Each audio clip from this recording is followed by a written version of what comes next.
1월 11일 말씀 묵상을 시작하겠습니다. 오늘 말씀은 사도행전 17장 22절부터 34절까지의 말씀입니다. 바울은 헬라 문화의 중심지였던 아덴에서, 그리고 헬라니즘을 대표하고 상징하는 아레오바고 중심에서 하나님의 진리의 말씀을 선포하였습니다. 참으로 역사적인 순간이 아닐 수 없습니다. 즉 사도 바울은 혈혈 단신으로 이방 문화의 한 중심에서 그리스도의 도를 최초로 선포한 것입니다. 22절입니다. 바울이 아레오바고 가운데에 서서 말하되 아덴 사람들아 너희를 보니 범사에 종교심이 많도다. 범사에 종교심이 많도다. 아덴 사람들이 가진 종교성은 이미 건전한 사람들이 가지는 종교성을 넘어섰습니다. 그러나 이들의 종교성은 매우 수준이 낮은 상태였습니다. 이들은 각양각색의 우상을 만들어 그것을 섬기는 미신적인 차원의 수준에만 머물러 있었던 것이죠. 23절입니다. 내가 두루다니며 너희가 위하는 것들을 보다가 알지 못하는 신에게 라고 새긴 단도 보았으니 그런즉 너희가 알지 못하고 위하는 그것을 내가 너희에게 알게 하리라. 알지 못하는 신에게 라고 새긴 단. 3세기 때 기록된 문헌에 의하면 다음과 같은 기록이 있습니다. BC 6세기에 아레오바고에 큰 질병이 발생하였다고 합니다. 그때 많은 사람들이 죽어 나갔는데요. 그때 구레네 사람인 에피메니데스라는 사람이 와서 이 병고로부터 구해주고 많은 신들에게 감사의 제사를 드렸다고 합니다.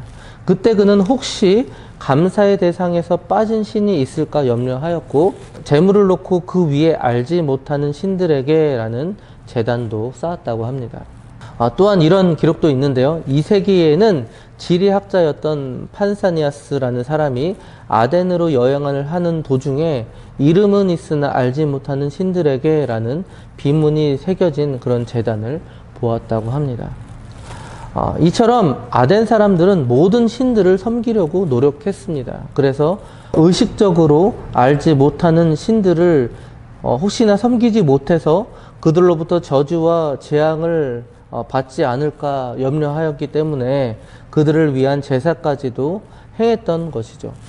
바울은 이러한 아덴 사람들의 미신적인 어리석음을 보고 분개하였던 것입니다. 그리고 이들의 종교적인 이런 성향을 접촉점 삼아서 전도하기 시작하였던 것이죠. 그들이 알지 못하는 신, 바로 예수 그리스도를 그들의 호기심 안에 채워주고자 했던 것입니다. 24절입니다. 우주와 그 가운데 있는 만물을 지으신 하나님께서는 천지의 주제이시니 손으로 지은 전에 계시지 아니하시고. 바울은 아덴 사람들이 혹 계시는데 자신들이 알지 못하여 섬기지 못하고 있는 신이 있을 수도 있음을 염두에 둔 사실을 통해서 그들을 전도했던 것입니다. 너희들이 모르는 참 신이 계시는데 그 신이 바로 하나님이시다라는 이 사실을 끄집어내고 그 하나님이 어떠한 신인지를 설명해 주고 있는 것이죠. 그분은 바로 우주와 그 가운데 있는 만물을 지으신 분이십니다. 손으로 지은 전에 계시지 아니하고, 그리고 그분은 무소부재하셔서 계시지 않는 곳이 없으신 분이십니다. 당연히 하나님은 사람의 손으로 지은 전을 필요로 하시는 분이 아니시죠. 25절입니다. 또 무엇이 부족한 것처럼 사람의 손으로 섬김을 받으시는 것이 아니니 이는 만민에게 생명과 호흡과 만물을 친히 주시는 이심이라. 하나님은 사람에게서 무엇을 구하시는 것이 아니라 오히려 모든 사람을 긍휼히 여기시사 그들에게 생명과 호흡과 필요한 물건들을 친히 공급해 주시는 분이시죠. 26절입니다. 인류의 모든 족속을 한 혈통으로 만드사 온 땅에 살게 하시고 그들의 연대를 정하시며 거주의 경계를 한정하셨으니. 연대를 정하시다. 하나님은 인간을 창조하시고 그대로 내버려 두지 않으십니다. 인류의 시공간적인 모든 것에 관여하시고 섭리하시죠. 인간의 수명과 또 나라와 열방의 기간을 친히 정하실 뿐만 아니라 그 각 인간과 나라들과 열방들의 영토의 범위까지도 나누시고 세밀하게 관여하시는 분이십니다. 27절입니다. 이는 사람으로 혹 하나님을 더듬어 찾아 발견하게 하려 하심이로되 그는 우리 각 사람에게서 멀리 계시지 아니하도다. 하나님을 더듬어 찾아 발견하게 하려 하심이로되. 하나님께서 이처럼 인류의 세계에 참여하시기 때문에 하나님을 믿지 않는 사람들 중에서도 혹여나 우주를 연구하거나 또는 역사의 흐름을 보거나 또는 인체의 신비스러운 그런 기능을 보면서 또는 심지어 우리 주위에 쉽게 볼 수 있는 자연 만물을 통해서도 하나님을 더듬어 발견할 수 있다라는 뜻입니다.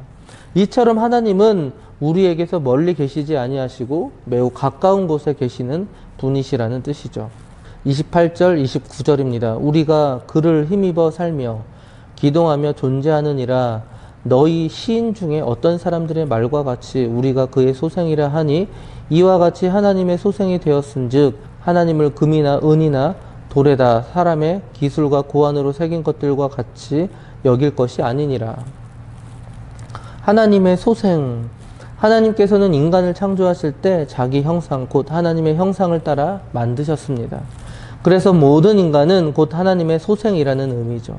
이는 창조주 하나님을 섬기고 자신의 피조물됨을 인정하여 그분의 뜻대로 살아가는 존재를 가리킵니다. 따라서 이러한 하나님의 소생은 자기 자신보다 못한 피조물인 이 자연물을 신으로 섬기거나 아니면 흙이나 돌, 나무, 금속 따위로 형상을 만들어서 숭배하지 말아야 합니다. 왜냐하면 이 세상의 그 어떤 것도 인간보다 귀할 수 없고 또 그 어떤 인간도 하나님보다 존귀할 수 없기 때문이죠. 30절입니다. 알지 못하는 시대에는 하나님이 간과하셨거니와 이제는 어디든지 사람에게 다 명하사 회개하라 하셨으니. 알지 못하던 시대에는 이제까지는 그리스도가 오시지 아니하셨으므로 하나님께서 자연과 역사를 통하여 어렴풋이 자신을 알 수 있도록 하셨기 때문에 비록 사람들이 우상을 섬겨도 간과하셨다라는 뜻이죠. 그러나 이제는 다릅니다. 이제는 확실한 하나님의 의가 예수 그리스도를 통해서 나타나셨기 때문에 더 이상 변명하지 못하게 되었습니다. 오직 그리스도를 믿고 회개해야 할 따름입니다. 회개하라. 바울은 이 아덴 사람들에게 회개를 촉구하였습니다. 회개는 자신이 알지 못하던 일을 바라보고 지정의 전인격을 돌이키고자 하는 그런 의지를 드러내는 것입니다. 한편 이 회개하라라는 이 명령은 시제가 바로 현재입니다. 이처럼 회개하라는 명령은 늘 현재로 주어집니다. 그러므로 회개는 늘 지금 해야 하는 것이죠. 회개는 조금이라도 미룰 수 없는 것입니다. 하나님께서 말씀하실 때 바로 지금 이 순간 우리는 하나님 앞에 다시 겸손히 무릎으로 나아가야 합니다. 바울은 이 아덴 사람들에게 바로 지금 회개하라 명했습니다. 31절입니다. 이는 정하신 사람으로 하여금 천하를 공의로 심판할 날을 작정하시고 이에 그를 죽은 자 가운데서 다시 살리신 것으로 모든 사람에게 믿을 만한 증거를 주셨음이니라 하니라. 정하신 사람으로 바로 예수 그리스도를 말씀합니다. 즉 그는 하나님이시자 100% 인간이셨습니다. 그런데 여기서 바울은 이 예수님의 인성을 강조했습니다. 왜냐하면 몸의 부활을 강조했기 때문이죠.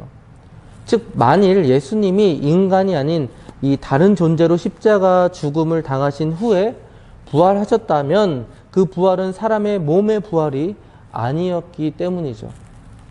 그들 죽은 자 가운데서 다시 살리신 것으로 즉 예수 그리스도의 부활을 말씀합니다. 즉 예수 그리스도께서 죽으시고 부활하심을 이 믿는 자들에게는 자신도 부활하여서 영원히 하나님의 나라에서 살게 되는 영생의 보장이 되는 것입니다.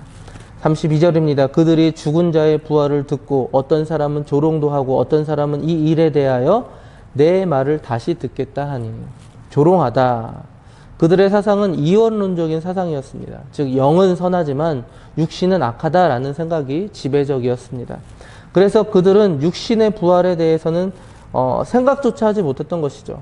그래서 바울이 예수님의 이 부활에 대해 증거하자 아덴 사람들은 대부분 실망의 빛을 띤 채로 이 바울의 말을 일축해버린 것입니다.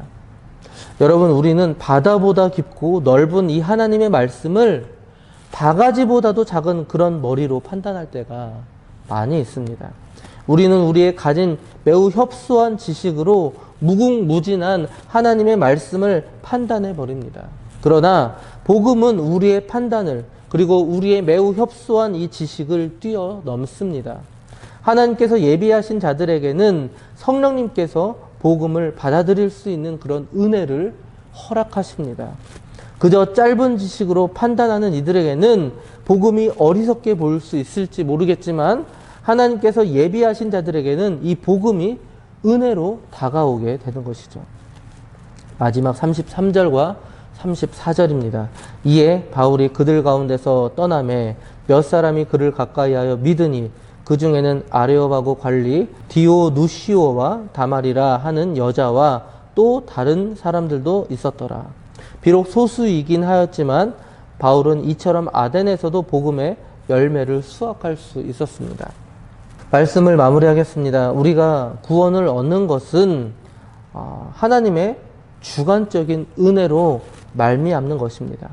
세상의 학문이나 인간의 능력으로 말미암는 것이 아닙니다. 그래서 복음의 성과에 대하여 우리는 우리의 몫을 따질 필요가 없습니다. 반대로 복음의 실패에 대한 책임도 우리에게 물을 필요가 없습니다. 그저 바울처럼 최선을 다하면 됩니다. 바울은 이러한 진리를 비로소 아덴에서 깨닫게 되었습니다. 아무리 열심히 하나님의 말씀을 자신의 지식을 동원하여서 선포한다 하더라도 결국 그들을 돌아오게 하시는 이는 하나님이시구나 라는 사실을 깨닫습니다. 그래서 그는 결심합니다. 더 이상 자신이 가지고 있는 쓸데없는 지식을 선포하기보다는 오직 십자가의 도만을 전하기로 결심한 것이죠. 그리고 바울은 실제로 고린도에서는 오직 십자가의 도만을 선포하였습니다. 우리도 마찬가지입니다. 우리의 능력이 아닌 하나님의 은혜를 힘입어 오직 십자가의 도만을 선포해야 합니다. 오늘도 이 사명을 충실하게 감당하시는 장자 가족들 되시기 바랍니다.